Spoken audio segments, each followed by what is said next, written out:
Las últimas semanas hemos estado estudiando este pasaje crucial, no solamente en el libro de Hechos, sino un pasaje crucial en la historia del cristianismo. Y vimos, en primer lugar, al personaje de Saulo, este perseguidor terrorista que mataba, que apresaba, que encarcelaba cristianos. Vimos que era un pecador cegado espiritualmente y era un pecador perdido y sin camino.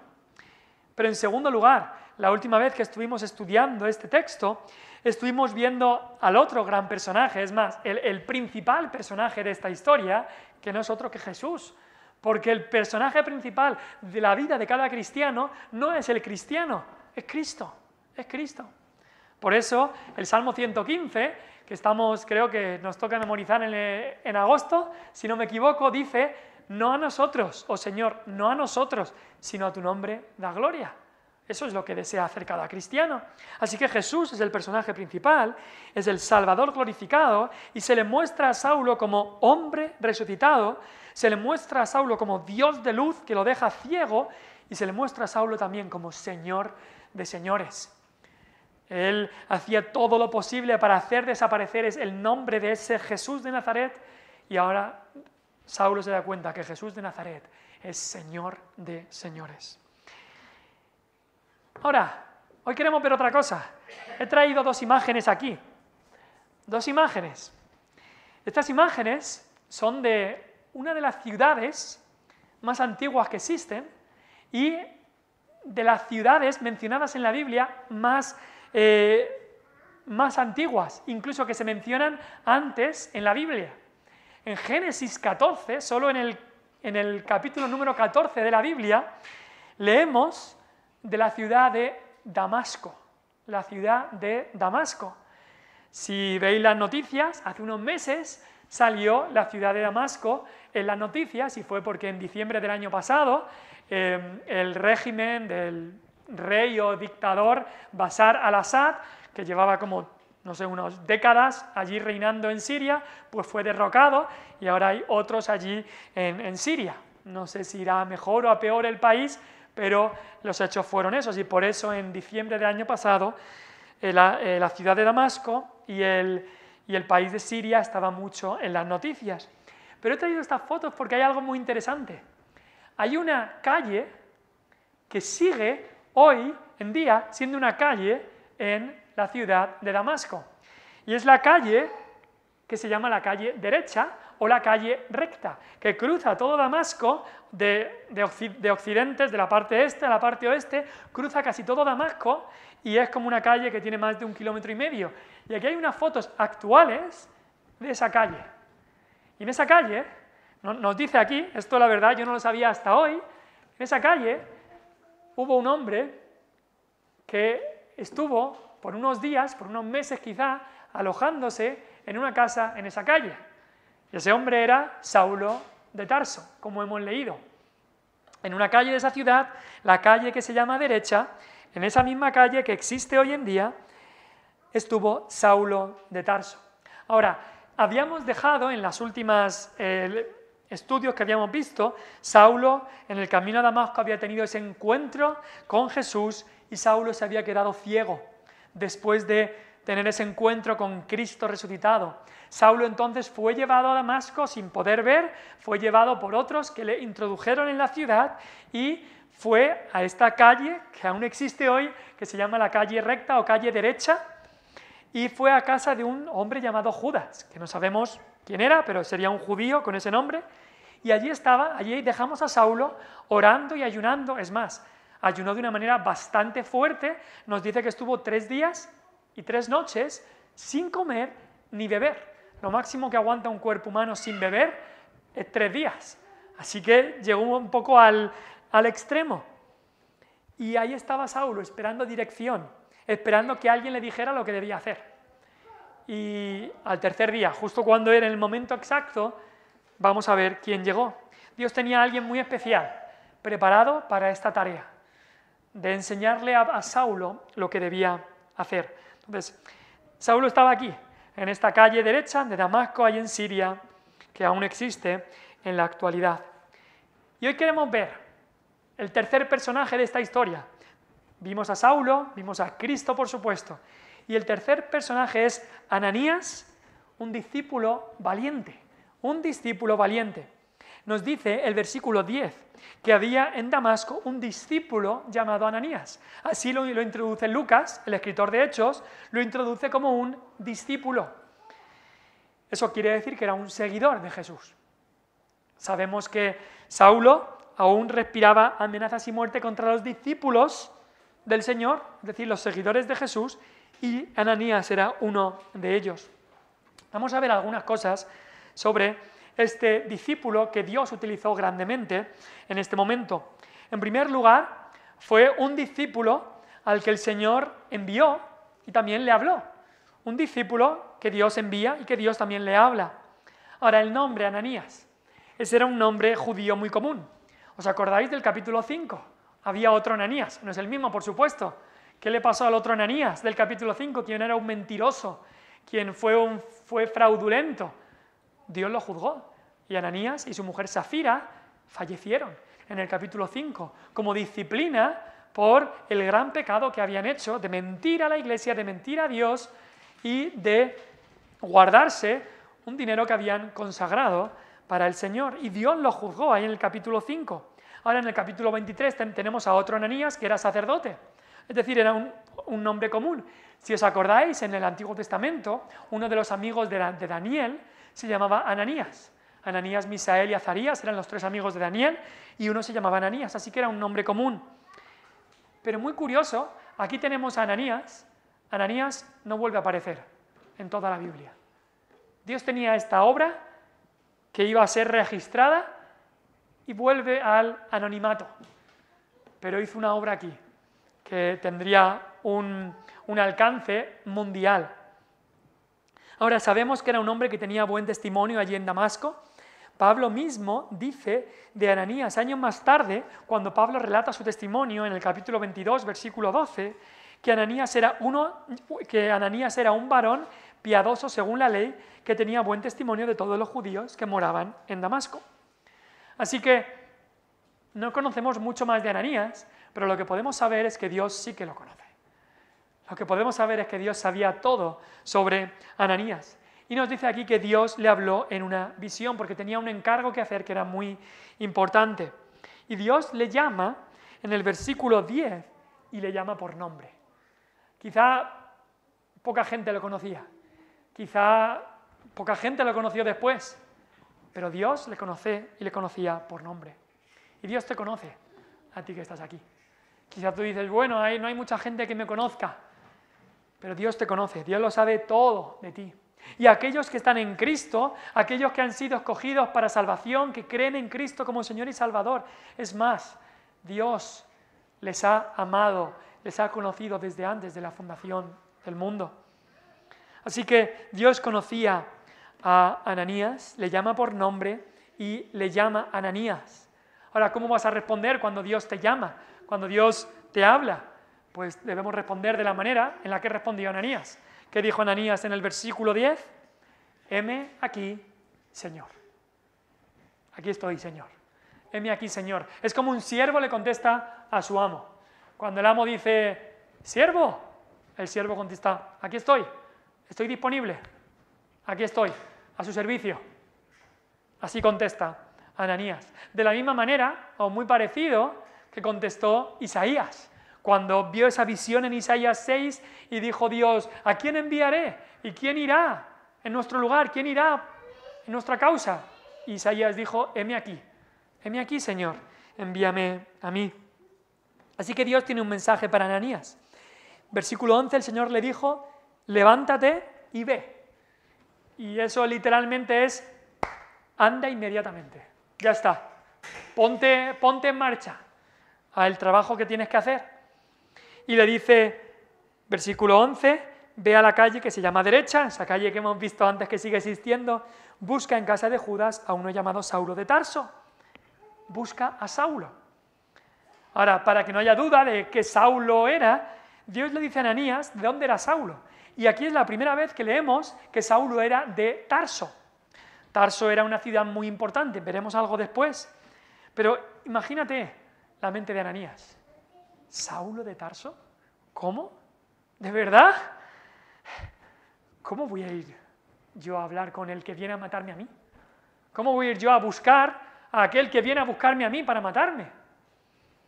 Y me encanta cómo Dios le habla a Ananías y el argumento que Dios utiliza para convencer a Ananías de que Saulo es un verdadero creyente. Mira lo que dice Dios en el versículo 11. Le dice, levántate, ve a la calle que se llama Derecha, busca en casa de Judas a uno llamado Saulo de Tarso. Cuando Ananías estaba escuchando esas palabras, Saulo de Tarso, de repente la luz roja en la mente de Ananías debería estar diciendo, ¿qué? ¿Qué? ¿Cómo? Pero mira lo que dice Dios, sabiendo la mente de Ananías, dice, porque he aquí, él ora. Mira esas palabras, le dice, porque, te digo una cosa, él ora. O sea, como un argumento para convencer a Ananías de que Saulo había cambiado, de que Saulo es cristiano, de que Saulo ha habido una transformación en su vida, le dice, está orando. Saulo está orando. Dios le dice, tienes que buscar a Saulo y la razón que te doy de por qué Saulo ha cambiado es que ahora está orando.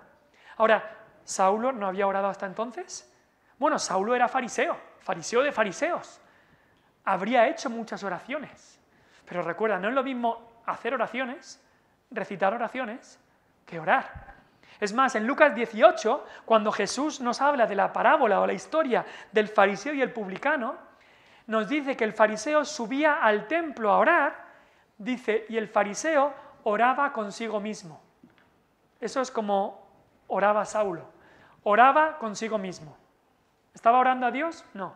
¿Era oración verdadera? No. Pero ahora Saulo, por primera vez, estaba orando. Dios no escucha las oraciones de un pecador orgulloso, pero ahora que Saulo había sido humillado, ahora que Saulo se había arrepentido, ahora que Saulo había confiado en Cristo, ahora es cuando estaba orando de verdad. Y es que cuando un pecador se arrepiente, ¿qué es lo primero que hace? Orar. Orar. Es como los bebés, lo primero que hacen pues a veces es llorar o alguien cuando de repente a lo mejor está en paro y le dan respiración y ese primer respirar de la persona, pues en el cristiano el primer respirar, el primer aliento del cristiano es la oración. La oración es el primer aliento del verdadero cristiano. Incluso es curioso cómo van las palabras. Versículo 1 dice, Saulo respirando aún amenazas y muerte. Y en el versículo 11, Saulo ahora estaba respirando oración y devoción a Dios. Y es que no hay cristiano verdadero si no ha habido oración. Y por otro lado, no hay oración verdadera si la persona no ha confiado en Cristo como único Salvador y Señor. Entonces, es lo natural y es lo que va a ocurrir en la vida de todo cristiano verdadero. Lo primero que hace es orar. Es orar. No, quizá no es una oración con unas palabras, pero la manera de venir a Cristo es: sé propicio, sálvame, Señor. Es el primer clamor que sale de un alma que ha sido regenerada, que tiene nueva vida. Es lo que define a un cristiano, orar. El cristiano se da cuenta de su incapacidad, se da cuenta de su incapacidad, por eso ora al que es poderoso. Se da cuenta de su pecado, por eso ora al que le puede perdonar. Se da cuenta de su pequeñez, por eso ora al que es grande. En la misma definición de cristiano está la oración. Curiosamente, hace la última semana que estuvimos en el campamento, estuve hablando un rato con el pastor Martin Risley, que es el que trajo las conferencias, y él me contaba, estábamos hablando de la importancia de la oración, y me dijo que hace unas semanas él tiene un amigo ateo con el que ha tenido mucha relación en los últimos meses, incluso en los últimos años, y este amigo ateo pues sigue siendo ateo, no cree en Dios, pero este amigo ateo le contó una vez que aunque fue criado en un hogar católico, como ahora era ateo. Y este amigo ateo le dijo: es que mis padres siempre me ponían a rezar de rodillas, pero un día me cansé y me rebelé contra mis padres y dije: hasta aquí, nunca más me voy a arrodillar, nunca más voy a orar, yo no creo en Dios, me levanto y nunca más me arrodillaré ni oraré nunca más. Y el pastor Martin me decía, y es que me di cuenta de que igual que este hombre se rebeló en contra de la religión por ese acto de levantarse y decir nunca más, oraré nunca más, de la misma manera el cristiano verdadero hace justo lo contrario. El cristiano verdadero cuando se da cuenta, cuando viene a Cristo, lo que hace es de un corazón de orgullo, de nunca, de pensar que puedo solo, a arrodillarse, a orar. Y es lo que vemos en Saulo. De un sentimiento de yo puedo solo, de un sentimiento de independencia de Dios, ahora él ora. Así que por eso hemos venido hoy también aquí. Porque como cristianos nos damos cuenta de que hace falta orar. Como cristianos nos damos cuenta de que sin oración la obra de Dios no se va a llevar a cabo. Nos damos cuenta de la necesidad de la oración. Y cuando el Señor nos salvó, puso en nuestro corazón el deseo de orar, la necesidad de la oración, y de alguna manera nos dobló las rodillas para que nos demos cuenta de que solos no podemos levantarnos en orgullo y decir yo puedo solo, sino ahora nos doblamos con nuestras rodillas, en el corazón está doblado para acudir a Dios en la oración. Así que le dice, he aquí, él ora. Una evidencia de que es cristiano es que él ora. Pero también Dios le dice a Ananías que Saulo ha visto una visión del mismo Ananías que viene y le impone las manos y es sanado. Ahora, Ananías tuvo esta visión, Dios le habló en esta visión, pero en nuestros días Dios habla principalmente a través de su palabra. Y me gusta cómo Dios habla aquí a un discípulo, así lo llama Lucas, un discípulo, un seguidor de Cristo. Ananías no leemos que fuera ni anciano en la iglesia de Damasco, ni diácono, ni apóstol, un discípulo, era un cristiano, era un seguidor de Jesús. Y Dios habla a través de su palabra a cada cristiano. No tienes que esperar el domingo a ver qué me quiere hablar Dios, no, entre semana, cada día del año debemos acudir a Dios, a que Dios me hable. Cada vez que lees la Biblia puedes decir, háblame Señor a través de tu palabra. Y cada cristiano, Dios le ha dado al Espíritu Santo para poder leer la palabra de Dios y que Dios nos hable personalmente. La palabra de Dios es viva y eficaz y más cortante que toda espada de doble filo. No necesitas un pastor que te hable de Dios, sino que tú puedes escuchar la voz de Dios a través de su palabra. O sea, entonces vemos aquí un discípulo que Dios envía y que Dios le habla. En segundo lugar, vemos un discípulo que se arriesga por Cristo. Un discípulo que se arriesga por Cristo, eso era Ananías. Ahora, no sabemos cómo Ananías habría conocido el Evangelio, no sabemos si quizás él había incluso sido uno de los 120 que estaba en Pentecostés, no lo sabemos, o quizá había incluso conocido a Cristo personalmente, no lo sabemos, no tenemos esos detalles, pero seguramente estaba en Damasco por la persecución que había comenzado en el capítulo anterior. Esa persecución que había comenzado principalmente por Saulo. Seguramente ya conocía lo que era sufrir por la causa de Jesús de Nazaret. Así que imagina, se ha tenido que seguramente salir corriendo por persecución, llegar ahí a Damasco. Imagina la repulsa, imagínate el escalofrío que le habrá tenido que entrar en todo el cuerpo cuando Dios le dice, busca a Saulo. Ponte en su piel, no es nada fácil. O sea, que yo tengo que ir a buscar a mi peor enemigo, a aquel que viene a matarme. Entonces, Ananías, como es normal, y no creo que tengamos que reprocharle eso, tiene una objeción a lo que Dios le había dicho. Por eso en el versículo 13, Ananías responde, Señor, y quizá podemos hacer el tono, no sabemos con el tono que respondió, pero es como, Señor, ¿de verdad? Señor, no le dice de verdad, no cuestiona lo que Dios habla, pero sí que le dice a Dios lo que ha escuchado de Ananías. Por supuesto, él sabía que Dios lo sabía, y Dios sabía lo que había hecho Saulo. Pero Ananías pone esta objeción. Ahora, no es el primero que le pone una objeción a algo que Dios le llama a hacer. ¿Os acordáis de Moisés en Éxodo 3?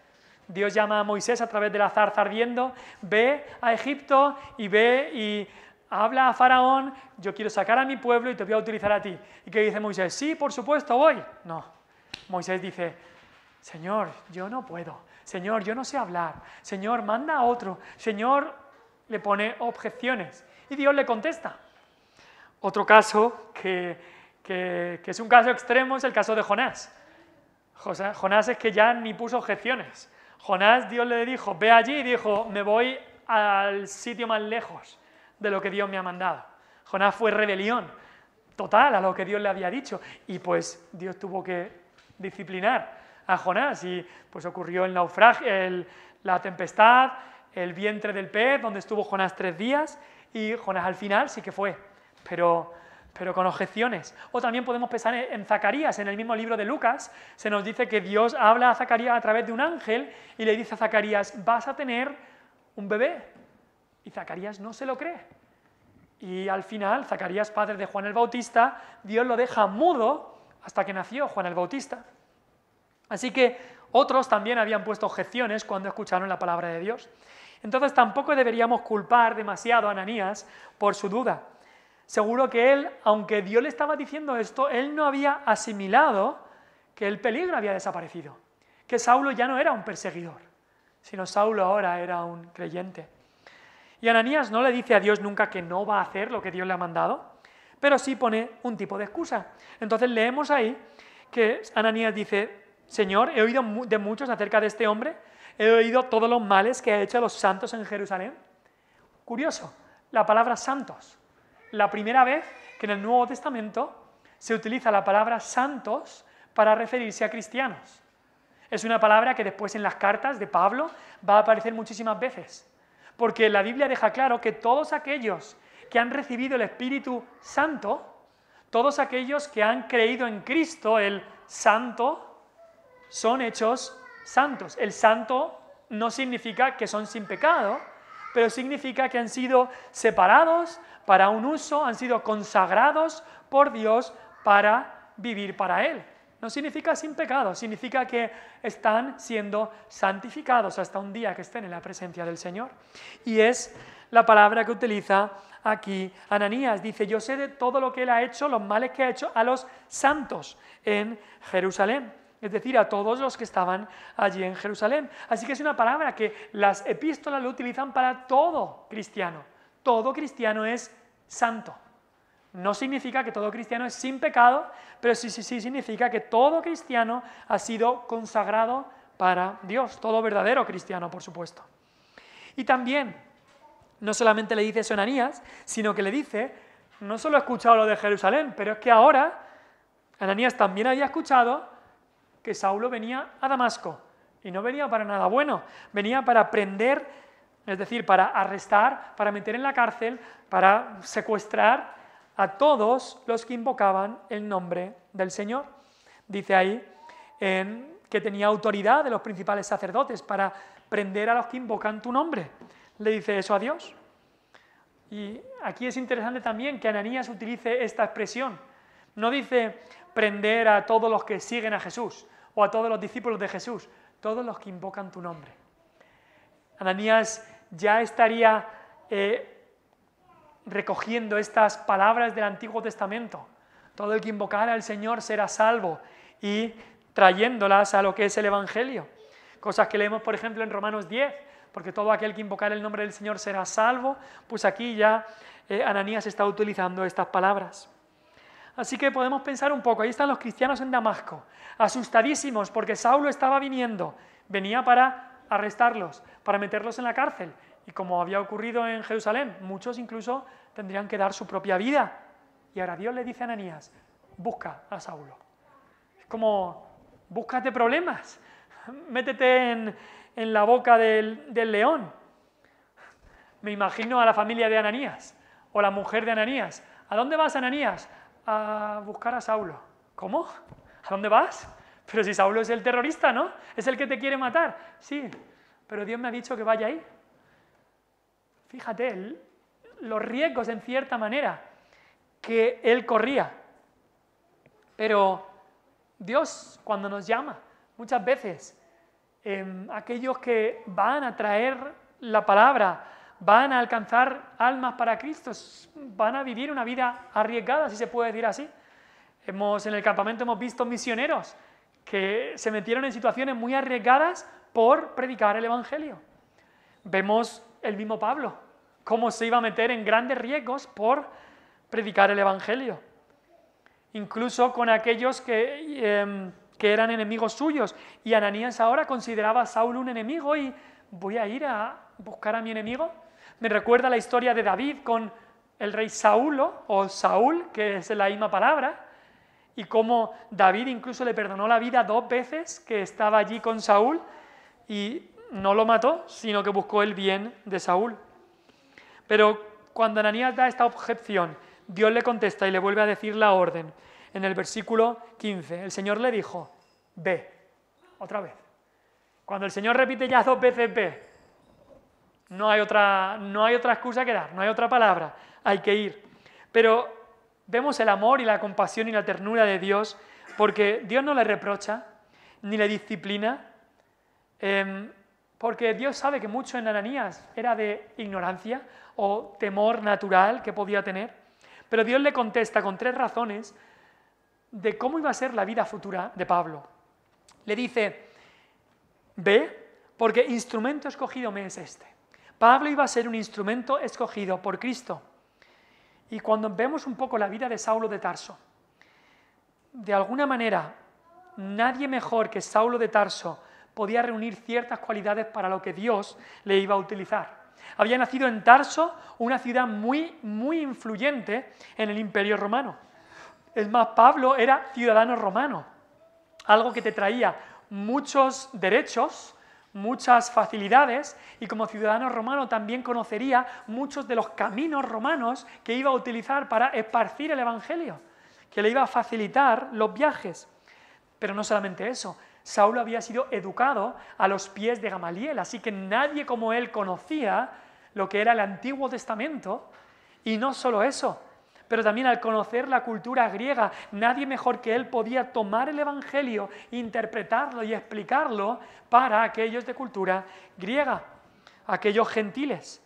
Así que instrumento escogido era Saulo para esta misión que Dios tenía para él. ¿Por qué? Porque la misión principal que Dios iba a tener para Saulo era, como dice ahí, que iba a llevar mi nombre, llevar el Evangelio en presencia de los gentiles. Y lo nombra primero, porque Pablo es llamado el apóstol a los gentiles. Pedro quizás se encargó más de los judíos, pero Pablo es llamado el apóstol de los gentiles. En sus cartas lo dice varias veces. Dios lo llamó principalmente allí, aunque sabemos que Pablo cuando entraba a una ciudad muchas veces visitaba las sinagogas, lo primero. Pero su ministerio fue principalmente con gentiles, con gente que no era judío. Incluso dice, y también estará delante de reyes. Sabemos que Pablo más tarde tuvo que hablar delante del rey Agripa y también delante de hombres muy importantes. Y también a los hijos de Israel, es decir, no solo a los gentiles, aunque principalmente a los gentiles, pero también dará testimonio a los hijos de Israel, a los judíos. Y la tercera razón que le da a Ananías, que le da Dios a Ananías de por qué tiene que ir a hablarle a Pablo, es porque Pablo también sufriría por el nombre de Jesús. Yo le mostraré cuánto le es necesario padecer por mi nombre. Y todo el libro de Hechos, a partir del capítulo 13, va a hablar una y otra vez de cómo Pablo iba a sufrir. Pero digo del capítulo 13, no, desde el capítulo 9. Ya en Damasco Pablo va a sufrir por el Evangelio, por predicar el Evangelio.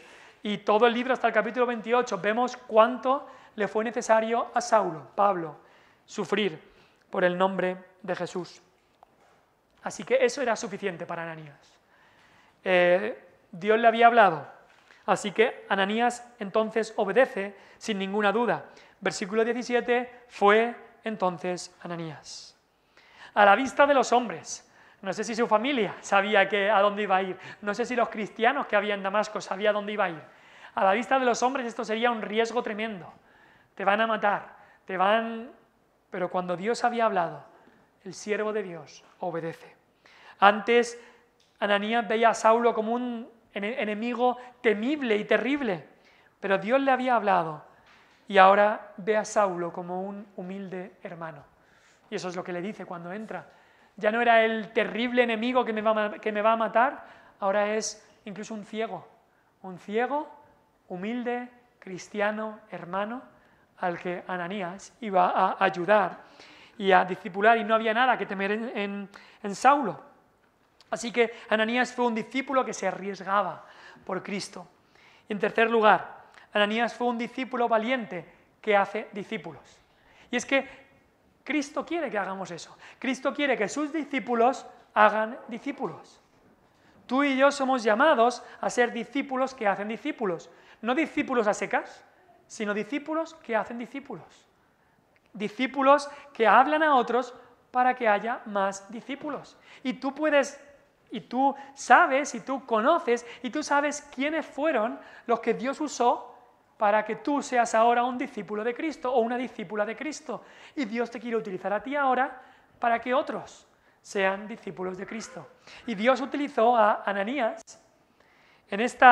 Muchas veces lo podemos ver como una cadena de personas que Dios utiliza. Quizá en tu vida puedes ver cómo Dios utilizó a diferentes personas para traerte a Cristo.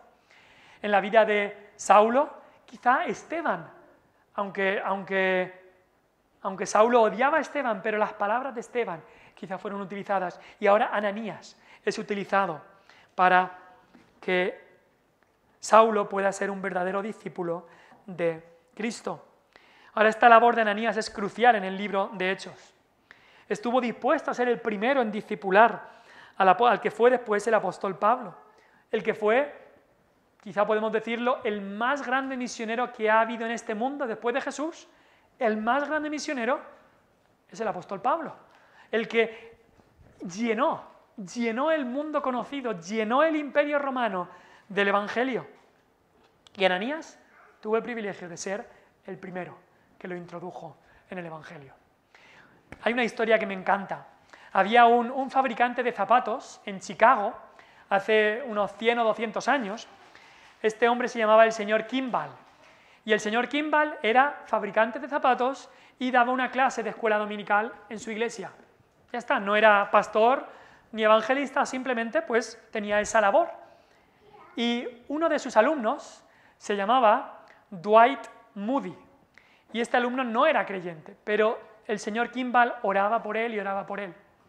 Y un día el señor Kimball pudo guiar a Moody a Cristo. Ahora, el señor Dwight Moody, que conoció a Cristo a través de este fabricante de zapatos, este profesor de escuela dominical, Moody fue llamado por Dios para ser evangelista. Y fue por muchísimas naciones, Estados Unidos, Inglaterra y otros lugares, predicando el Evangelio, y Dios le utilizó en los años 1800 para la salvación de miles y cientos de miles de almas. Hacían grandes conferencias en las que predicaba y muchísimas almas conocieron al Señor a través de Moody. Pero nunca hay que olvidar de este hombre quizá anónimo, que era fabricante de zapatos, que llevó a Cristo a Moody. Y Moody después pudo hacer, por la gracia de Dios, una obra de traer a muchos al Señor. Y algo parecido ocurre con Ananías aquí. Un hombre quizá que no aparece mucho, porque ya Lucas no vuelve a nombrar a Ananías y solo nombra la obra que Dios hizo a través del apóstol Pablo, pero un hombre que tenía una labor crucial que hizo para el Señor. Y Dios obró a través de él, y Dios tendrá una gran recompensa para Ananías por haber sido obediente. Me encanta cómo Ananías entra en el versículo 17, entra en la casa, poniendo las manos sobre Saulo, le dice: hermano Saulo. Me encanta cómo empieza, hermano Saulo. Directamente lo trata como hermano. Ahora, ¿por qué? ¿Por qué es que era hermano? ¿Por qué le llama hermano? ¿No eran hermanos en la sangre? ¿No estaba llamándole hermano porque los dos fueran judíos? No. Lo llama hermano porque tanto Ananías como Saulo habían puesto su fe en Jesús como el Mesías. Y dice Juan 1:12, a los que recibieron a Cristo, Dios les da el derecho de ser hechos hijos de Dios. No todo el mundo son hijos de Dios, pero todos los que creen en Cristo son hijos de Dios. Y todos los que son hijos de Dios tienen algo precioso en común, es que son hermanos. Si somos hijos del mismo Padre, somos hermanos entre nosotros. Y puedes ir a otro país, y puedes ir a otra región y conocer a otras personas que son hijos de Dios y sabes que son tus hermanos en la fe, sabes que son tus hermanos. Y así Ananías le da la bienvenida en la iglesia, hermano Saulo. Le está dando la bienvenida como hermano en la fe, como parte de la iglesia. Después veremos que Bernabé también lo hizo en Jerusalén. Ahora, quizá la pregunta puede surgir, ¿deberíamos llamarnos hermanos los unos a los otros? ¿Deberíamos decir hermano tal, hermana tal? Pues hay algunos que lo hacen, no hay nada de malo en eso, es algo bonito llamar hermano, hermana, pero tampoco es algo que la Biblia diga que tengamos que hacer. Entonces, hay libertad para decir hermano tal y decir el nombre como hace Ananías aquí, hermano Saulo, o para no hacerlo. Vemos, por ejemplo, a Pedro en el versículo 34 de ese mismo capítulo. Pedro va y visita a un cristiano llamado Eneas. En el versículo 34 dice, y le dijo Pedro, Eneas, Jesucristo te sana, levántate y haz tu cama. No le dice hermano Eneas, le trata por su nombre. Pero aquí Ananías le trata como hermano Saulo. También en el capítulo 21, versículo 20, la iglesia de Jerusalén llama a Saulo hermano. Entonces no es tanto, lo importante no es si utilizas el hablar de hermano o hermana tal. Lo importante que debemos hacer como cristianos es que a todos los que son hijos de Dios los debemos de tratar como hermanos. Debemos de tratarlos como si fueran, como lo que son, como nuestros hermanos.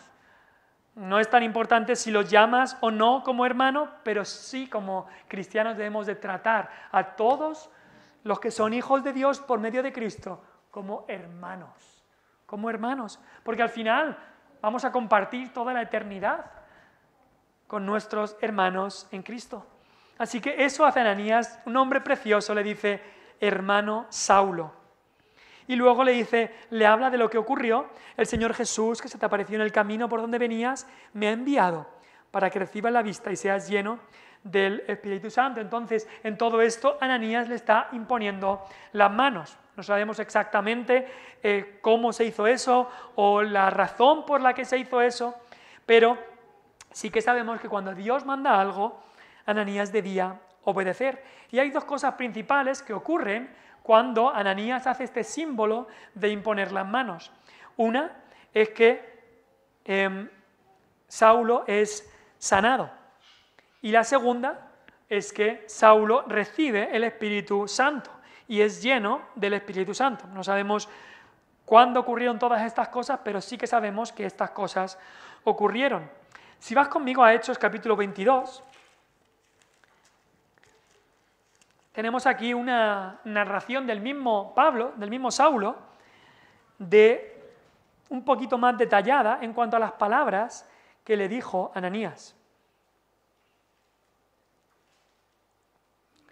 Hechos 22, versículo 14. Bueno, empezando en el versículo 13. Dice ahí, Pablo hablando de Ananías, este hombre vino a mí y acercándose me dijo, hermano Saulo, recibe la vista. Y yo en aquella misma hora recobré la vista y lo miré. Y él dijo, hablando de Ananías, el Dios de nuestros padres te ha escogido para que conozcas su voluntad y veas al justo y oigas la voz de su boca, porque serás testigo suyo a todos los hombres de lo que has visto y oído. Saulo iba a ser apóstol, un apóstol tenía que haber visto a Cristo, así que Cristo mismo se le apareció, él había visto al justo, iba a oír la voz de su boca. Iba a ser testigo suyo a todos los hombres de lo que había visto y oído. Y entonces Ananías le dice en el versículo 16, ahora pues, ¿por qué te detienes? Levántate y bautízate y lava tus pecados invocando su nombre, perdón. Entonces, lo siguiente que hace Saulo es ser bautizado. Es lo lógico que una persona que es cristiana, una persona que ha recibido a Cristo como Señor y Salvador, se bautiza. No debería esperar por mucho tiempo. Si ha confiado en Cristo como Señor y Salvador, si ha creído que Cristo es su Salvador, debe bautizarse. Esta pregunta que hace aquí Ananías, cada persona que ha confiado en Cristo debería hacérsela. ¿Por qué te detienes? ¿Por qué no te bautizas ya? Levántate y bautízate y lava tus pecados invocando su nombre. Sabemos que el bautismo no es aquello que limpia los pecados, pero el bautismo sí que simboliza que tus pecados han sido limpiados.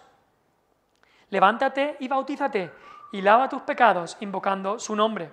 Es lo mismo que Pedro dijo en el sermón de Pentecostés, cuando la gente, los judíos dijeron, señores, ¿qué haremos? Y Pedro dijo, arrepentíos y bautícese cada uno en base, esa preposición se puede también poner, en base al perdón de los pecados. Si has sido perdonado de tus pecados, bautízate. Es lo que Ananías le está diciendo aquí a Saulo. Es lo que Pedro también le dijo a los hombres que preguntaron en Pentecostés. Así que Saulo fue bautizado. Si vuelves ahí conmigo a Hechos 9, nos dice que levantándose fue bautizado.